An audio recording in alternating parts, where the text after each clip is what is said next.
Hello' everyone, মোৰ আন এটা মিনি ভ্লগলৈ আপোনালোক সকলোকে স্বাগতম জনাইছোঁ। এইফালে আম পাৰিম বুলি বিকাশ ভাইটিয়ে আম গছত উঠিছে। মই বোলো পাৰ এনেও কিবা এটা খাবলৈ মন গৈ আছে, ভালেই হ'ব। ৰেডি হৈ আছোঁ খাবলৈ। বাকলি গুচাইছে মুনু আৰু থুপুৱে। মই আকৌ আজি একো নকৰাকৈ খাম বুলি ভেবা লাগি চাই আছোঁ। তাৰপাছত ভাবিলোঁ ভেবা লাগি চাই থাকিলে ইহঁতি মোক সমান ভাগ নিদিবও পাৰে। সেই বুলি ভাবি পিহনাখনকে আনি দিলোঁ। আহি পিনি বোলো এনেই থকাতকৈ দে এডোখৰ খাই থাকোঁ, কিন্তু নিদিছেও, ইমান দাহি বাকলিকে খা বুলি কৈছে। মই বোলো আকৌ পিহনা চিহনা আনি দিছোঁ, কিয় নাখাম, আম এডোখৰকে খাম। এই বুলি কৈ যেন তেন খুজি মেলি খালোঁ আৰু এডোখৰ।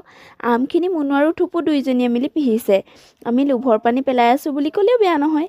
বাৰু যি কি নহওক, কচুপাত ছিঙিছে, মানে খোৱাৰ টাইম চমু চাপিছে। এইয়া হাতে হাতে পাত লৈ খোৱা আৰম্ভ কৰি দিছোঁ। এইগৰাকী আপোনালোকৰ লোভ লগাবলৈ বিচাৰিছে। লাগিছেনে বাৰু আপোনালোকৰ লোভ? যি কি নহওক, লোভ লাগিলেও নালাগিলেও আজি মিনি ব্লগটো